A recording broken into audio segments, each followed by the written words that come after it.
Cool. Hey, welcome to the presentation, everyone. This is a little workshop we're going to do on essentially making your research palatable for social media platforms.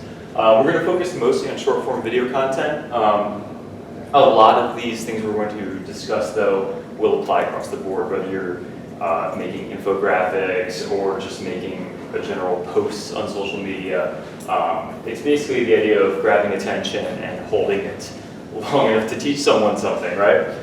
You could kind of think of this as like a marketing presentation. Anyway, that's what I look like, or at least that's what I looked like back in January. You can see a lot has changed. I'm wearing a different shirt.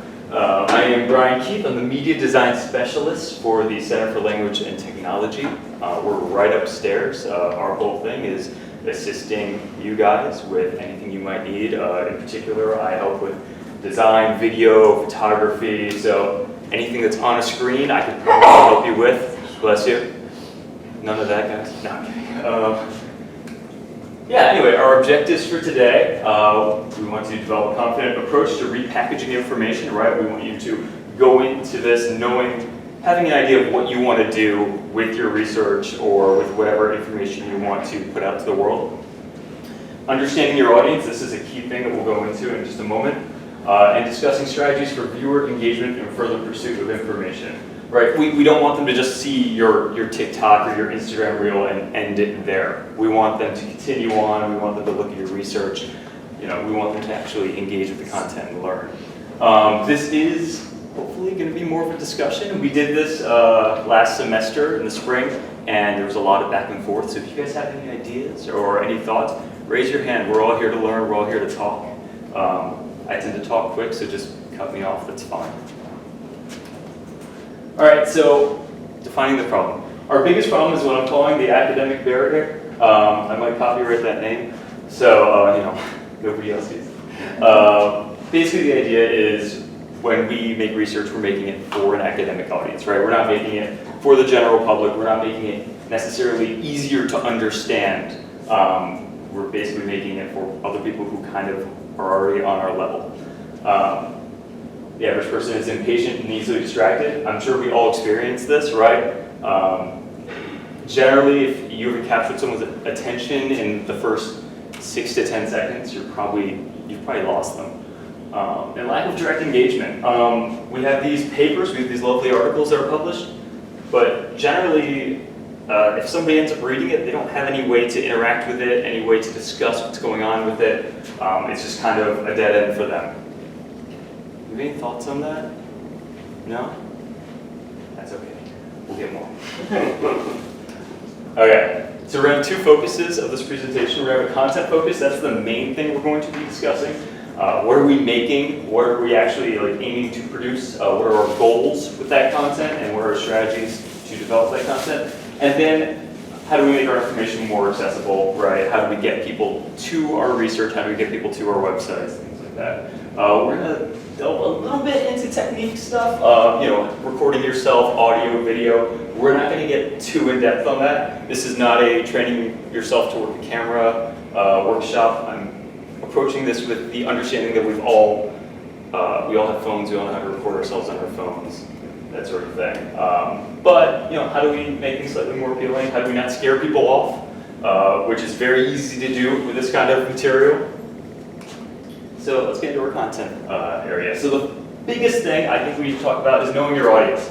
And your audience is almost never everyone. There's no strategy there. And that's a big thing that I run into when I talk to people about making videos, making content in general. Oh, who's this for? Well, I want everyone to look at it.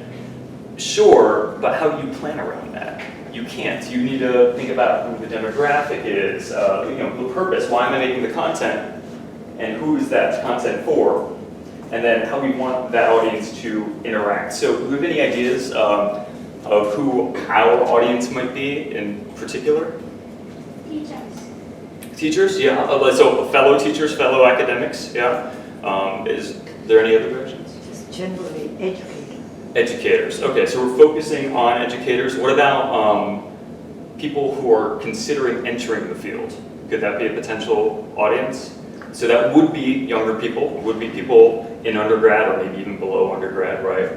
So these are just things to consider in general. What kind of content they interact with in general, what kind of things hold their focus versus the kinds of things that hold your focus. They might be different things. So let's jump into it. Let's watch some TikToks. That's fun, right? So the main thing I want you guys to think about for these 4 examples is what the hook is. And what I mean by hook is, what's the thing that's going to grab your attention and hold it? All 4 of these have been chosen because they have some kind of a hook, some kind of a thing that grabs you from the start. So we'll watch it, we'll discuss each one, we'll talk about what the hook is, but when you watch, try to identify it. I'm going to apologize ahead of time for these first 2. It's the same guy and he's kind of annoying. We'll deal with it.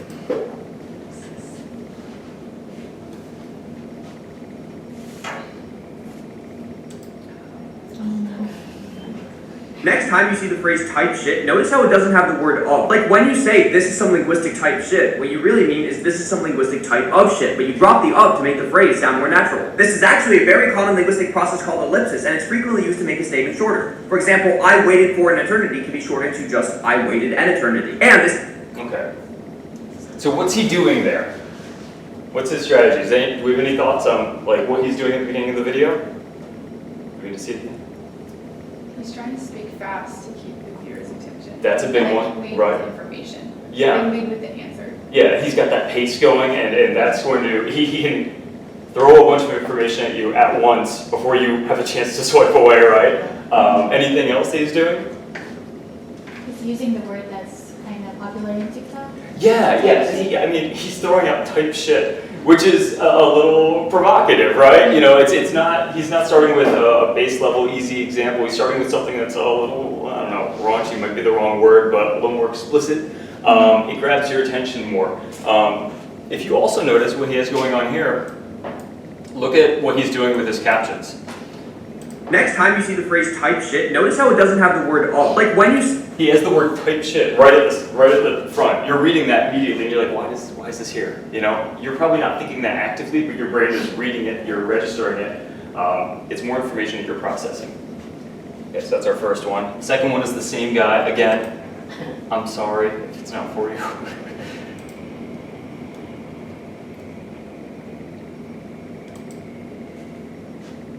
The biggest mistake people make when adding someone to a 2-person conversation is assuming it's still going to be the same type of conversation, when in reality it's a completely different style of communication altogether. Let me break it down for you with this fun little graphic I made. Every conversation relies on 3 fundamental mechanics. Airtime, which is how long the speaker holds the floor, turn taking, which is how airtime transfers between the speakers, and back channeling, which is how the listener shows the respect in the speaker's airtime. Whenever 2... Okay, that's enough of that.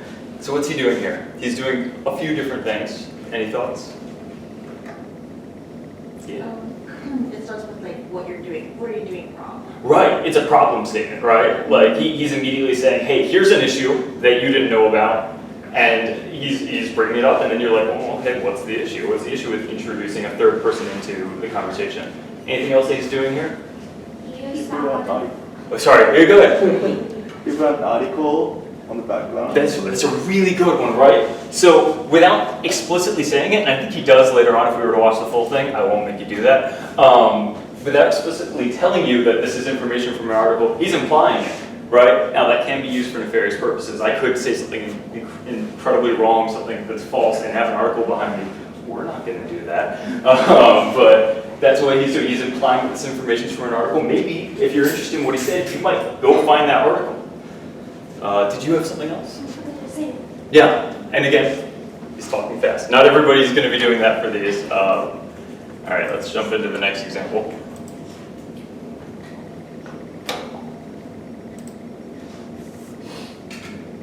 Nothing causes cancer. I just want to make this as clear as I can. Outside of putting a chunk of refined uranium up your butt, nothing causes cancer. Things increase your risk of cancer. There are absolutely things you can do to lower your risk of cancer. Mostly, don't smoke. That's the big one. But as more... Okay. What's he doing there? What's his hook? Any thoughts? He starts by saying nothing causes cancer, right? I think that's a pretty provocative statement. I think a lot of us might think, doesn't seem right? That seems wrong to me. And then he goes on to clarify, right? But he starts with this thing that almost, you might want to debate him on that before he clarifies. Also something to note, you might be familiar with this guy, this is Hank Green. I'm sure a lot of you have at least heard of him. A very, very famous YouTuber. If you notice, his setup is not a studio setup. He does YouTube videos that are in studio setups, but he's shooting this kind of off the cuff. That's intentional, right?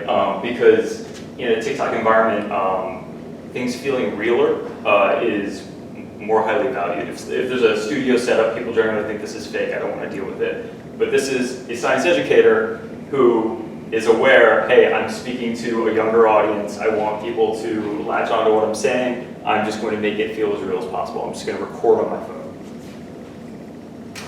Okay, last one.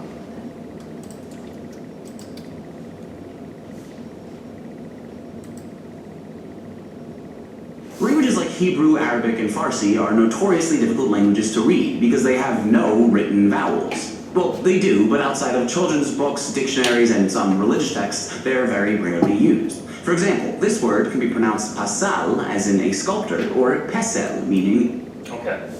Any thoughts on what he's doing at the beginning of this video? What's his hook? How about the, sorry, go ahead. There's a Context text. separation. The text, yeah, exactly. I think that caught me immediately. You know, he doesn't even need to tell us that he's going to talk about the hardest language to read. He just immediately jumps into languages like Hebrew, Arabic, Farsi. Languages like Hebrew, Arabic, and Farsi are notoriously difficult languages to read. But you read that text and you're like, okay, this is engaging already. What is the hardest language to read? So these are a few methods we can use to engage the audience immediately. And I think these are things we need to think about with our research, right? You know, you've written this beautiful article, it's several pages long. What's the meat of it? What's the question that we're going to ask? What's the engaging statement that we're going to start with? And we'll delve into that even a little more. Any thoughts right now? No? That's okay. Right, so this is sort of a summation of what we just talked about. Things you can do to find a hook. You start with a question, right? That's an easy thing. You ask a question that's relatable to them. Have you ever noticed blank? And then you've already made it personal for them. You start with a provocative statement, right? Nothing causes cancer, it's a provocative statement. Start with a problem statement. What was the example? Oh yeah, introducing a third person into a group changes the conversation. That's a problem that we need to deal with, we need to solve it. And then, we didn't touch on this so much, I think the Hank Green one had it. You can start with a stitch, which is you have someone else's video, their Instagram reel or their TikTok, and you play a part of it, and then you tack yourself on at the end. Welcome in, have a seat. I started a little early, so in other words, you can use someone else's video at the beginning. Like if they say something that you disagree with, or something that you do agree with, you could have a portion of their video and then you jump in. That's a stitch. Or a comment reply, right? If somebody said something in the comments that you want to respond to, it's good to feature what they said up on screen. You can say, hey, this person said this to me, here's my response. Hook is extra effective when we can read it on screen. I think we saw that with all of those examples. They all had captions or some kind of title text. We're getting information in multiple ways then. We're hearing it, we're seeing it, we're processing very quickly. Okay, packaging and condensing information. So these are things that we need to think about when we get to the meat of things, right? Why does your audience care?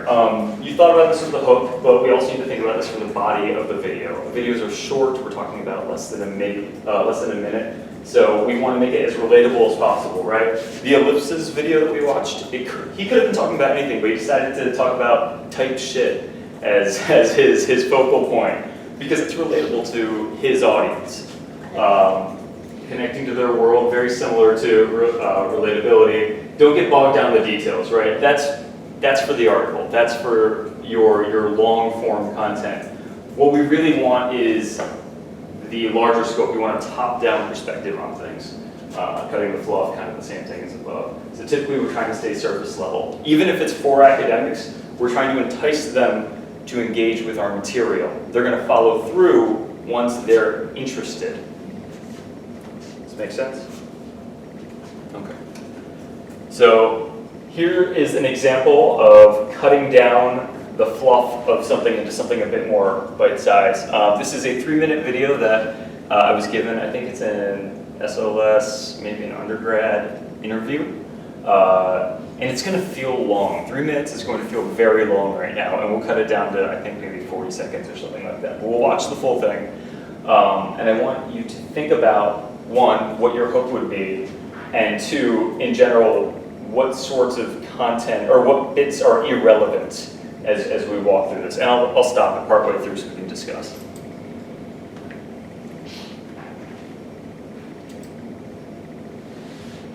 Thank you for agreeing to do the interview with us. I'm Sam, this is Kelvin. We're from the Second Language Studies SLS 303 class, which is Second Language Teaching. We might not talk about a lot about teaching, but to see how the conversation goes, but that's fine. We're just doing it as our midterm project, but it's fine. Do you want to say anything, like a little introduction about yourself? Sure. We've just had a lovely chat already. With Therese Ritter. I've been in this department since 2011. I'm from Switzerland originally, so slowly traveled westward, ended up in Hawaii. I'm a native speaker of Swiss German. English is my second language, but in many ways my strongest language now. So I relate to all those of you who are multilingual language learners. My area of expertise is not language teaching. My training is in linguistics and in psychology. But I did teach English as a second language for half a year in high school in Switzerland. So Has anyone heard anything that sounds like a hook yet? Anything interesting that might engage? I don't think I really have. It's mostly been introductions, right? We probably don't need to include this if we were to make this a shorter form piece of content. Let's ask another thing about your paper. So, we read your research paper. Chapter 10, Forcing Prediction Increases Priming and Adaptation in Second Language Production. We found this very insightful and interesting, but we had troubles understanding what you meant by priming and adaptation. Do you mind expanding on that? that was a hard, I didn't expect you that. How about now? Have we heard anything yet that might hook someone in? The topic of the paper. Right, the topic of the paper might be a way to bring someone in. Any other thoughts? Yeah. The question that she asked, what is priming and something? That's good. Starting with the question is a great way to engage. For me, and there's a myriad of ways we could approach this. For me, I thought it was sort of a problem statement that she posed. She said, we had trouble understanding this thing. It's a problem that we need her to solve now. I don't know what I was supposed to send you, and thank you for trying to read it. So priming is a concept from psycholinguistics, and it's really quite a simple concept. It's that something you've done recently, you're more likely to do that again. Just because it's fresh in your mind, it's highly activated. And in psycholinguistic research, a good example is if I'm using a passive construction, for example, the church was hit by lightning. And then I ask you to describe a picture that could be described as an active, like the girl hit the boy or the boy was hit by the girl. And it's the same content, right? If you've just heard me use a passive construction to describe something else, you're going to be more likely to use a passive construction as well. That's the phenomenon of priming. And it's adaptation. You're adapting to what your interlocutor did. Okay, and so it's kind of copying, mimicking. Okay, does that make more sense? Yes. And that's, people have come to think of this as a form of learning. And we're asking, is this a form of learning? If it's just sort of surface level parroting, then maybe it doesn't stick around. But maybe that is actually how we learn. If you think about how children learn, they hear stuff around them and they might just say what people around them. So even a second language, if you do study abroad, you've done study abroad. Yeah. You might just hear other people, you hear French speakers and they're like, oh, I'm going to say it the way they said. Yeah. That's kind of priming and adaptation as well. The whole point of this paper was to see what could we actually harness that. So let's talk about that just for a little bit. We talked a little bit about the hook, right? We talked about the title was a good way to lead in maybe. We talked about one of the students asked a question, and then we also talked about there being maybe a problem statement. These are ways that we can introduce the audience into the world of this podcast that we're cutting down. So overall, what would we say, and it should be an easy question, what is the topic? What is the main meat of what we're discussing in this video. We all watched, right? Is priming anything?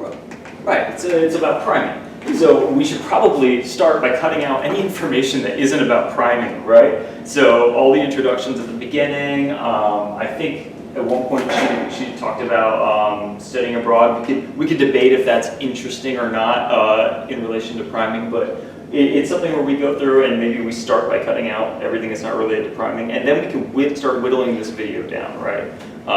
The process when this is a little different than creating your own video. It's working with a longer form piece of content.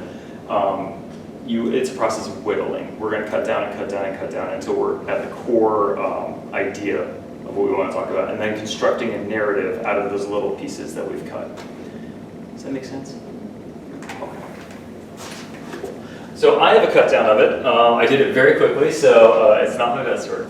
But this is what I might do with this video to make it a little more palatable if I were to put it on Instagram or TikTok or does Facebook have Reels too? Same as Instagram Reels maybe? I don't know.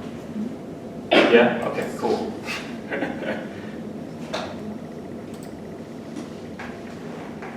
We had troubles understanding what you meant by priming and adaptation. So priming is a concept from psycholinguistics, and it's really quite a simple concept. It's that something you've done recently, you're more likely to do that again. If I'm using a passive construction, for example, the church was hit by lightning, and then I ask you to describe a picture, like the girl hit the boy or the boy was hit by the girl. I mean, it's the same content, right? If you've just heard me use a passive construction to describe something else, you're going to be more likely to use a passive construction as well. That's the phenomenon of priming. And it's adaptation. You're adapting to what your interlocutor did. But maybe that is actually how we learn. If you think about how children learn, they hear stuff around them and they might just say what people around them. So even a second language, if you do study abroad, you hear French speakers and they're like, oh, I'm going to say it the way they said it. So how is that different? What are we noticing about that cut? Sorry? No introduction. No introductions, right? I mean, that's an easy one. We'll kill all that. That's a minute and a half of that first video. We didn't need any of that. Any other thoughts? Right, yeah, there are a couple of reaction shots that I put in there. I think it's nice if you can keep things a little more dynamic, so we're not just staring at the same person talking the whole time, especially because, as you can tell, that video was not shot to be in a vertical format, so it was kind of awkward to begin with. Any other thoughts? Subtitles? Yeah. Subtitles. It's important, right? I mean, it's an accessibility thing. It's good to have for accessibility purposes, but also, again, you're processing the information twice. You're hearing it and you're reading it. And we will get into TikTok. I don't know if Instagram does, but has an auto-transcribe feature, which is nice to have. And we'll talk about how to do that. Anything else we noticed? Like the titles, you started with the problem that was like in big font, Yeah. and then also in the end you said full interview in the bio. Right, those are both things that we can do, right? Because the captions being big at the beginning, I think you were talking about. The problem statement. Yeah, so we started with the captions being big and bold. What you meant by priming and adaptation. So priming And is then the captions got small again. So we were really capturing attention of the problem statement by featuring those words very big. And then at the end, you mentioned, oh no, this isn't the way to just slide it again. It's like call to action. Full interview in bio. And I feel like this is very important for our purposes. There's plenty of ways we can do this, but this is a good way. It's letting you know, hey, go to my profile, click on the bio, you'll find the interview, you'll find the research paper. Because we do want to funnel people towards the academic scholarship. We do want them to engage with the full material. We got to bring them there first, though. Yeah? I also realized that you used like the tactic of punching in a little bit to act as like a fake. Yeah. Yeah, and Hunter knows because he does film work himself, but there's a thing called a jump cut where if I'm talking and then you cut a sentence out of me talking in the same shot, it'll look weird. I'll kind of like stutter step. Easier to show than to demonstrate. But so occasionally I zoom in a little bit when I cut. I probably could have done that a little better with more time. Anyway, so that's what a cut down could look like. So again, a different kind of material than creating your own video, but these are things to think about. You might have long form interviews that you want to deal with. Your articles are long form content that we need to talk about cutting down, so these are things to think about. Any questions right now? Any thoughts that come to mind? Okay. Cool. I'm going a little fast. We might end very early. Content, let's tie it back to research. This is a key thing that I keep mentioning. Link in bio is what we saw last time. If you're unfamiliar, if you have an Instagram page or a TikTok page, generally you have a profile page. And within your profile page, you can have a little description of yourself. You can feature links, and so you might link to your website, you might link to articles. It's a good thing to do. So, yeah. So just to add on to that, so is there a way to have like a multiple links in your bio, but like how do you go about organizing? It's a really good question. So there's different features you can use. One that I know a lot of people use is called Linktree. I don't know if I'll be able to show it in action. Maybe if we go to images. Yeah, so a Linktree would be one link that someone would follow, and it'd bring them to a page. Can I open this more? Tab. Yeah, it would bring them to a page that looks like this. And so then you can feature your website, you can feature different article links. So it's sort of a way to branch out. Not like a tree, I get the name now. Yeah, that's a good question. I feel like you knew the answer to it. Let's see. All right. I think there's other services like that too. Does anyone know any others besides Linktree? That's the one I'm familiar with. Just like creating a website on like Wix or... Yeah. You could funnel people directly to your website, and then from your website they can explore your social media or articles. And on Instagram there are like 2 or 3, up to 3. Probably you can attach 3 links, and then you can put the name and then the link. Yeah, there are 3, I think, maximum that you can attach at the same time. So that's good to know, right? And sometimes people will update their links depending on what they've posted recently, right? Mm-hmm. So you could do a strategy where, I'm going to make 3 videos about this article that I wrote, and then feature that link in your bio, and then replace it with the next article when you make your next videos. That's something that people do. Other ways to engage and tie back to research is reference and show articles, like we saw with that one example. I believe it was the one where he's talking about introducing a third person into a conversation. His backdrop was the article. I mean, it communicates a lot of things, right? The information's from an article. Here's the title of the article if you want to go look for it yourself. And he didn't even need to say anything about it. He just implied that it's from an article. Asking questions. This is a big thing that I feel like we don't do very often, which is ask the audience what they think. Ask other researchers or teachers who might be engaging with your content what they think. Typically at the end of your video, you discuss the topic, and then, have you experienced this in your life? What do you see on your end? And then answer the questions too, because it's kind of pointless if you're asking the question and not answering. So go into the comments, see what other people are saying, and then respond to them. You could make a whole other video based on your answer, right? Yeah. Sorry. No. Another question just about switch stuff. So I don't think you can do it on Instagram. I'm not sure about TikTok, but like rather than having it in your bio, because I have to click out the video, then click into your bio, then click links. Yeah. Have they changed it where you can put the link straight in the comment, or like? I don't know. Do we know about Instagram? You can No, do that? I don't engage on you that. can't do that yet. But Okay. I don't know. TikTok you can't. I know you can't do that on TikTok. Maybe YouTube Shorts. I don't really know. YouTube Shorts. Maybe. So full videos definitely have. Yeah. Well, full videos, of course, in the description, but we'll have to research YouTube Shorts. Maybe we'll watch a few and see. That's a good question. Because I feel like this adds in extra steps that people might not want to do. Right, and that is something to think about in general, which is the more steps someone has to go through to engage with something, the more likely they are to fall off, right? That's why if you want someone to buy a product on your website, you would make it as easy as possible for them to buy the product, as few clicks as possible. Same strategy for us, right? We want them to be able to access your research, whatever you're showing them, as easily as possible, as few clicks. And then mention future and ongoing work, right? It doesn't even have to be your own, but if you want people to engage in linguistics or SOS, whatever it is that we're discussing, I've got a colleague who's working on this. Stay tuned for that. Look out for this research.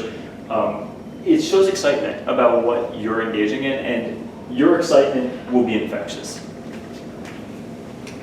Okay, let's talk about technique a little bit. These are mostly going to be very surface level tips on video making, especially on the phone. So easily fixed issues can drive people away. Good content can be lost with bad quality, right? You could have the best video ever, but if you are a black blob on the screen that sounds like you recorded through a potato, no one's gonna stick around and listen to you. So here's a question. What do you think is the fastest way to have your video skipped? Donuts. Is there any thoughts? Long intro. Long intro is a good one, yeah. Any other thoughts? For me, if they talk too fast, I just go away. You just, you tune them out, yeah. But if they talk too slow too, it's double. See, they have to hit the Goldilocks zone of speech to face. I've always been taught that the worst thing you can have in your video is bad audio. Something subconscious in the brain just triggers that this isn't worth watching, it's not well made. You could have poor video and good audio and people are more likely to stick around. I don't know if there's research on that, but it's always been trained into me that is the case. I don't know, is that what you've heard too? Yeah. Yeah. Always. Okay, so let's talk about audio a little bit. And we're recording on our phones, I assume, so we're not getting into the technicalities of audio, but just the idea of where to record audio, what bad audio is. Big things we want to avoid that we see all the time is wind, noisy fans and AC. If we all listen, we hear it, right? We tune it out, but we can hear it now. And traffic. These are things that we tend to habituate to, we tend to tune them out, we don't think about them. So it's important to, I would say if you're going to record a video, stop, listen. Okay, there's an AC roaring. And also record yourself and listen to yourself. Put headphones on that hopefully cancel out sound or go to a different environment and listen and hear if there's distracting noises in the background. Easy things to do that people forget about. Test.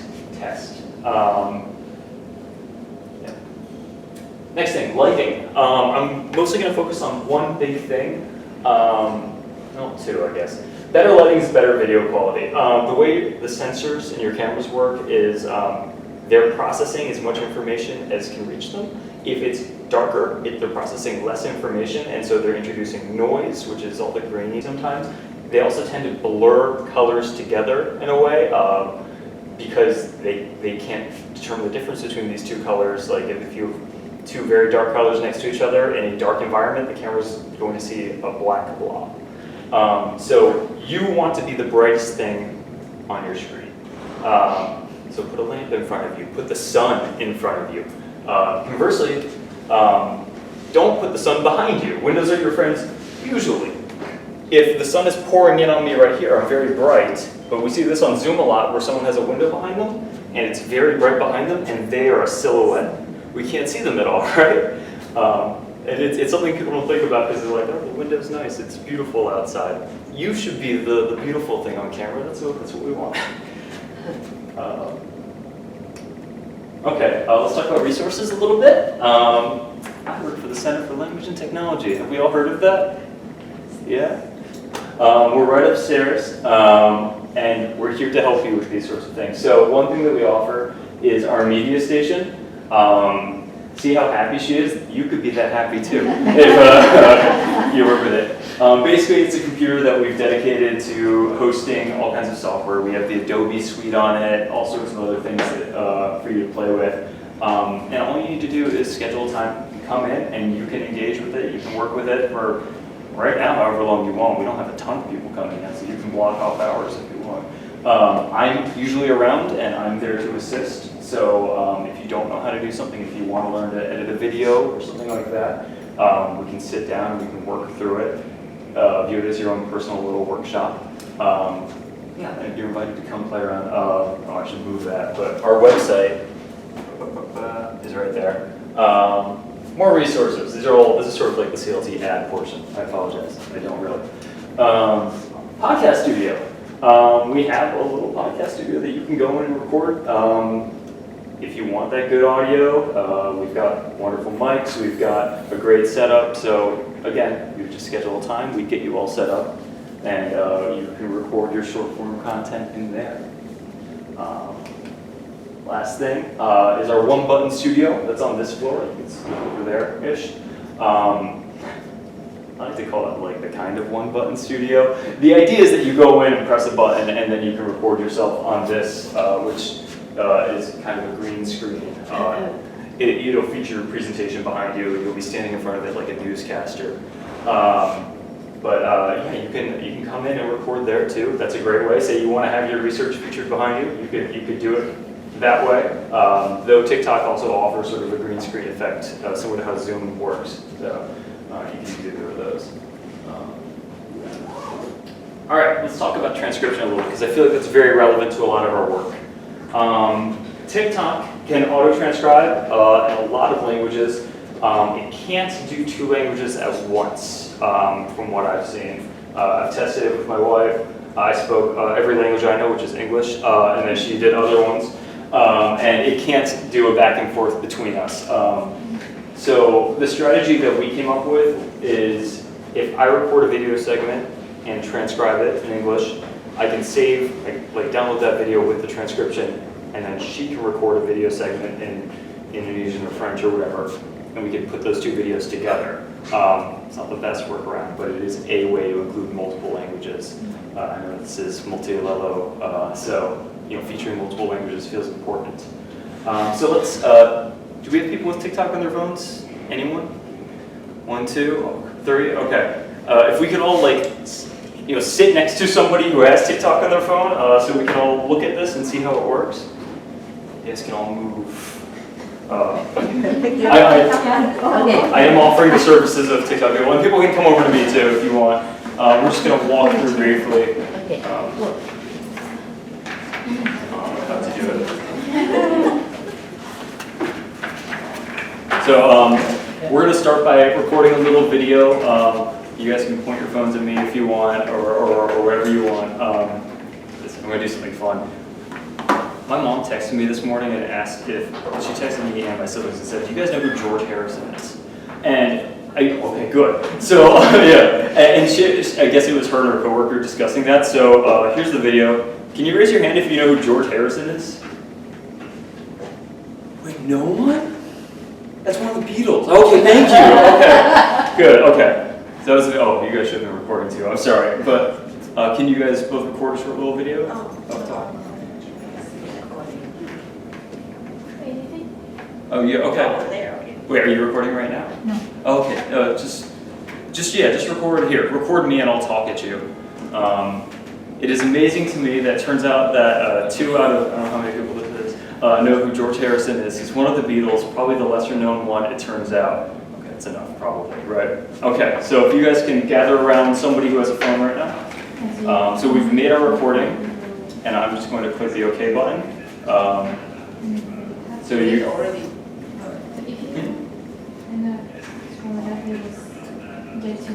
Yeah, I'm on TikTok right now. So I just recorded a video on TikTok.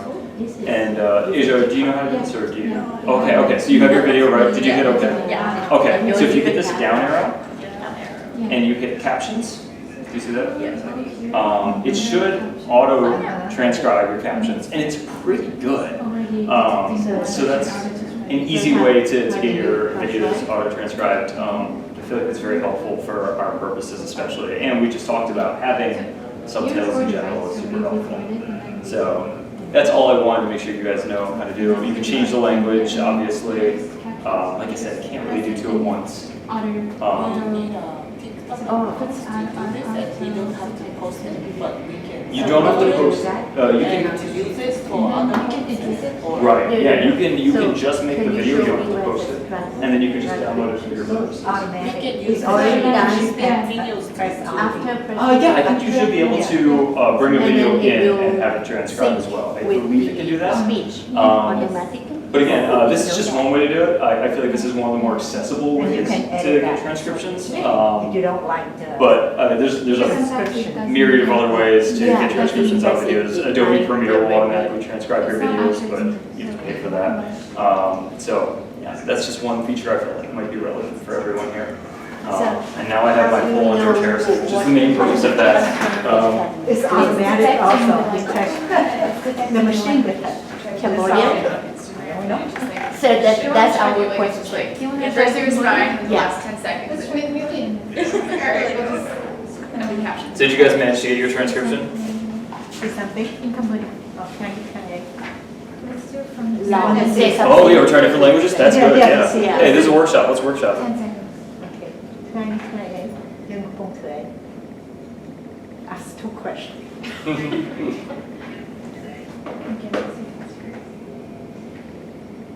Yeah, You got it? You don't even have to tell it the No. language. No, it auto detects. I mean, you can tell it, but Yes, perfect. And the spelling is excellent. Because normally you cannot spell this. yeah. So it did a pretty good job with okay. So the TikTok have no problem. Yeah, yeah. With all the Southeast Asian languages. Oh, yeah. There's probably a lot there. This is automatic. You don't Yeah, have to. yeah, Yeah. If it can do Cambodian in definite period of time. Yeah. They can't do Thai? No? No. If my should. language Oh, it is should. the bottom of all. I mean, that was- Technology. So, yeah. Yeah, well, that was So something- It's perfect because, yeah. Oh, that was something I was talking to my wife about, who studies, like, she's a language documentarian, so she's studying languages that aren't written down, so that's not gonna help at all, Yeah, things like that. Yeah, that language, so-called, or Yeah. the silent language. Yeah. That nobody uses, I mean, So- no script. It's helpful for your larger languages, the ones that are well known. Transcribing, not so. Yeah. Obviously, it can't auto-transcribe things that aren't really well documented. How would it?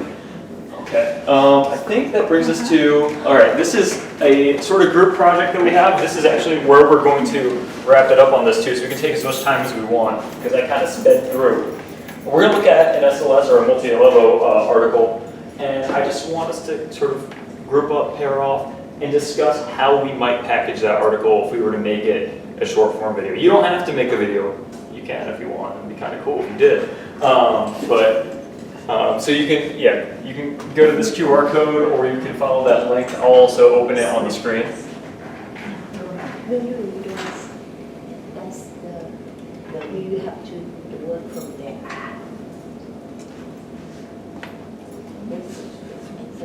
Okay, did we all get the article? Should I pull it up? Okay. Yeah, let's group together. I'll come around and hang out with you guys too. Let's just talk about how we might turn this article into, a TikTok video or a condensed social media post. What our hook would be. That's something to consider. What we consider fluff. This isn't very long. It's 3 paragraphs.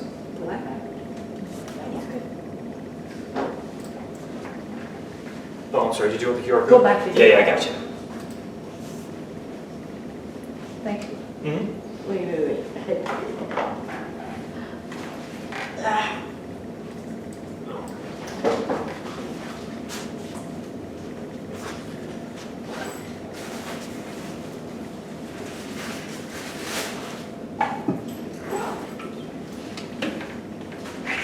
Can you go back to? Oh, yeah.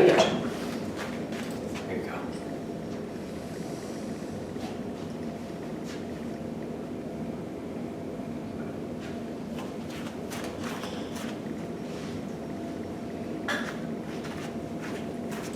And just for reference, I'll bring up different kind of hook styles to consider.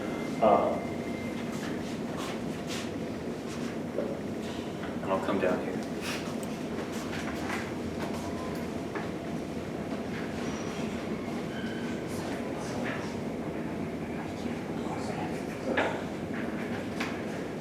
you have any thoughts?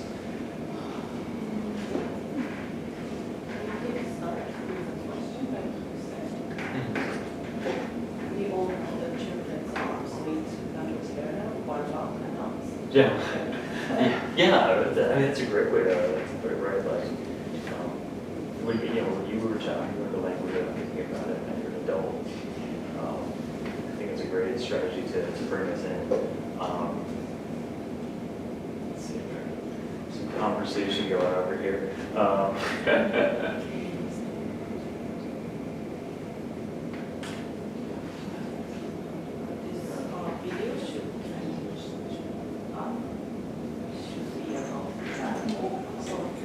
Well, it should be about the topic, right? So the article is something that we can bring someone back to eventually, but we want to sort of get the gist of it. We want our viewers to understand the concept of the article, and then if you want to learn more, it's the article. So yeah, I think your way to bring people in is really good, and then you would elaborate on it from there, why it's more difficult, right, for adults to learn languages, right? I think it's mostly about, goodness, the message since I read this, it should be about gender, right? Gender roles and things like that. Oh, sorry, should I bring the camera back up? So the topic is gender agreement. Right, just the topic, gender agreement. And then, for example, Hebrew language, and also learning as a group instead of individual. So then like last sentence, learning language as a whole humans will start. Adults struggle more than children. So what do we think we like lead in, like if you're creating for this? Something about adult learners. Yeah. Doesn't have this How they learn different than struggle with things.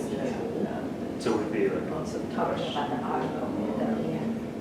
Maybe like how adult learners. Research question, and then the research. It's something I think about here. You guys talk, I'll be back.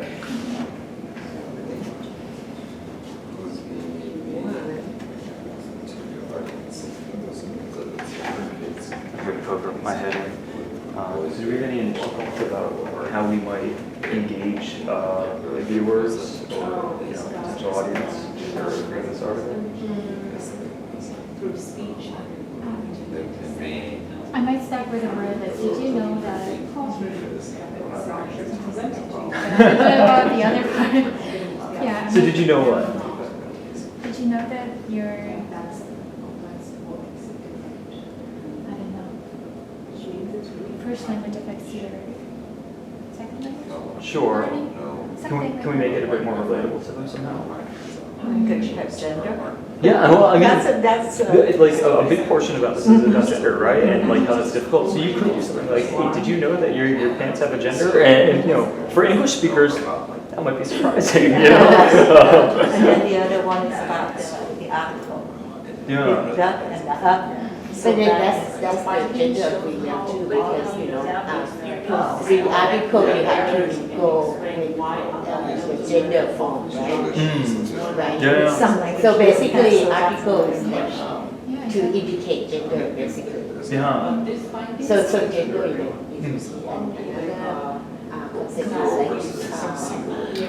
word chunks is learning chunks rather than individual words. Okay, so adults struggle more. Oh, okay, like so emphasizing the idea of like a word individually is harder to learn. Grammatical agreement. So that's when the grammatical agreement what give example attribute. Yeah. I never used to talk. No, I know. Well, and this also isn't just for videos. It's also just in general. Like if you want to make like a little post on social media about it, just what you might say to bring someone in to get them interested. Again, it should be kind of surface level, but it should just be sparking interest. Yeah, but you cannot say grammatical agreement because nobody wants to come here. Yeah, no. But when you say gender, if you say gender, it's a fiery word, right? Yeah. Everybody's talking about that. All right. When you learn something. We have 2 articles and Well, it's good. It's good. No, it's brain rot. When you, because you consume a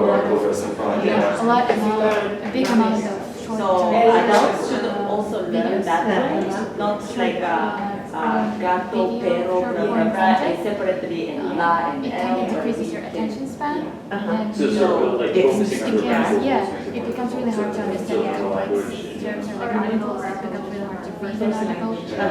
So in the video, I would like books to that get one the reads positive better. message rather than just The attention span it's only shorter. Have we discussed like how we would read into this video? Like what This is not good for students in general because But we still are addicted to like short-term adult language forms. learners? Because it kind of gives instant gratification. So you get the problem and then by the end of the video you will get your answer. Yeah. I think it does matter, right? Because if you're As for the article, you have to read the whole thing and analyze it.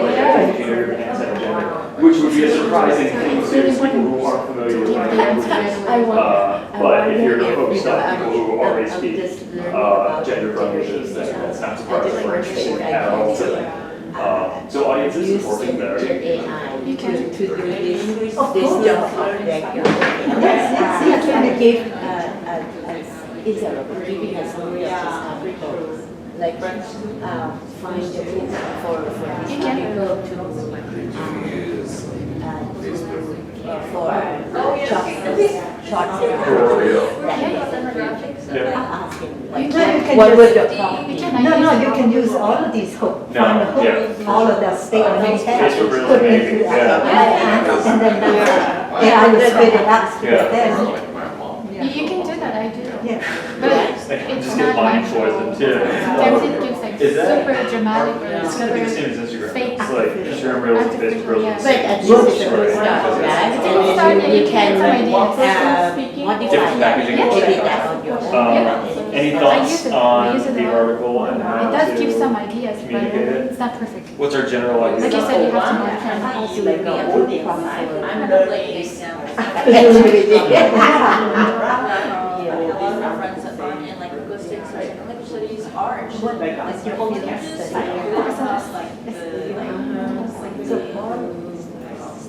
Yeah, I create Yeah.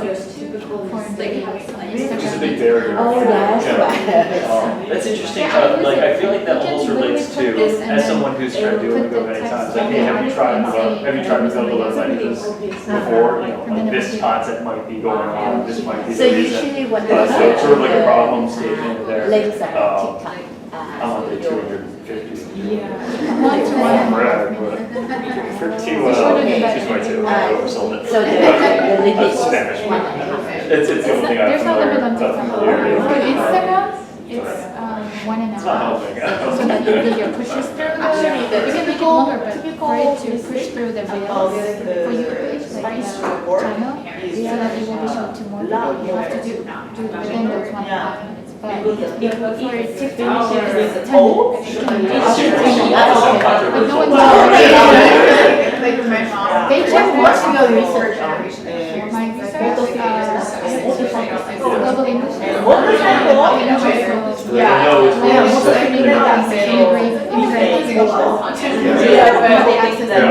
So avoiding that gender thing from the beginning, you need to get to it eventually. But when we think about more people, social media on the man, right? Yeah. But learning process and then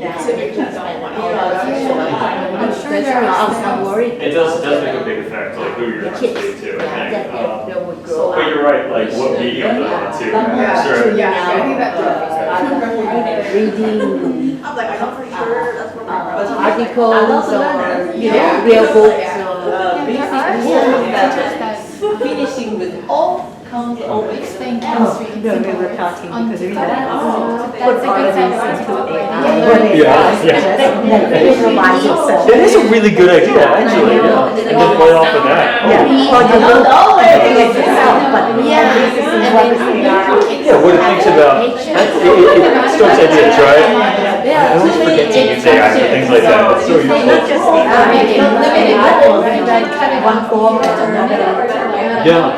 Yeah. Then it will So, be I feel like I need to Artificial. share that out. I'm And gonna talk then more you else about that. analyze it with yourself. Yeah. But you don't have to. Yeah, idea generation is really, it's good for that sort of thing. They're asking about like what do you make AI teachers ask. Yeah, what would be a good prompt for this? Yeah, I think that's a Can great, you make a suggestion of a good prompt? oh, you want me to or AI to?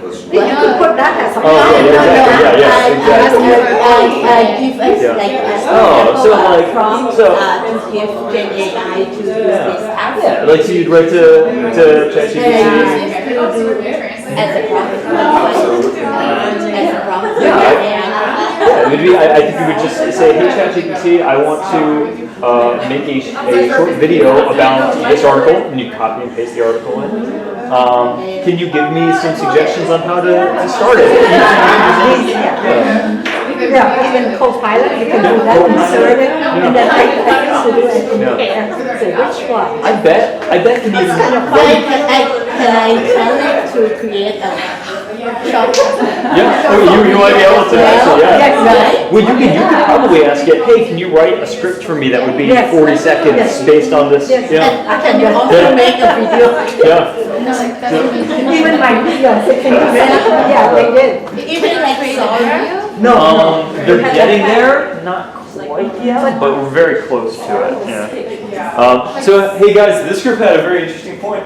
You could put the article into ChatGPT or Gemini and say, hey, make me a hook or write me a script for this video. You don't have to use it, right? But like it might stoke some ideas, it might create something. So you can do that with your research, right? So it's just I didn't consider that. It's still not a reflex of mine to use that, but it's good. Yeah. Also, that is everything I have. I know we're way early, but I'm so fast. What did you say to comment? It's good, you can use AI, but don't fully rely on it because sometimes it gives like super artificial, super dramatic openings and like the scenario is really fake. There are like videos on social media where they try to follow the script made by AI and it's funny, it just looks funny. Actually, can we try this out? Yeah, do we want to? Like, Yeah, let's because like, we have time, let's see what right? we definitely have Let's time. see what it comes up with. Let's jump in. You can put it into this afternoon talk, Brian. Yeah, exactly. Yeah. 2:30 talk. Yeah, I'll show up to that one ready for it. Okay, so where's our article? Let's get down to it. Do we know? Can I just give it a URL or should I copy paste the content? Copy and paste. Yeah. Okay. Don't need the original text. Okay. So, howdy.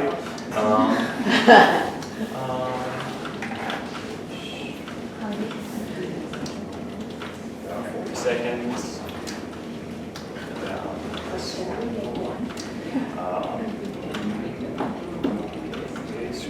Script. Let's go straight up for a script.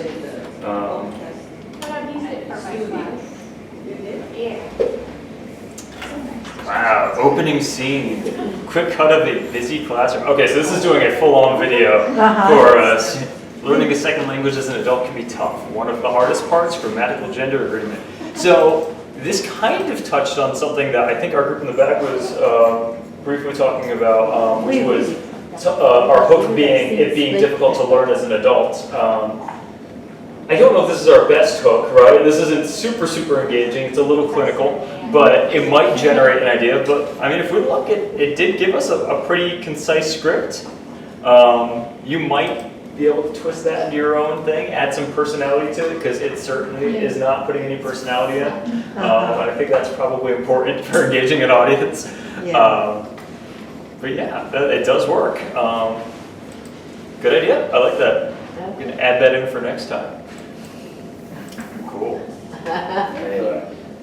Like I said, that's all I have. I know it was very early, but it was good, hopefully. Thank you for coming. Hey.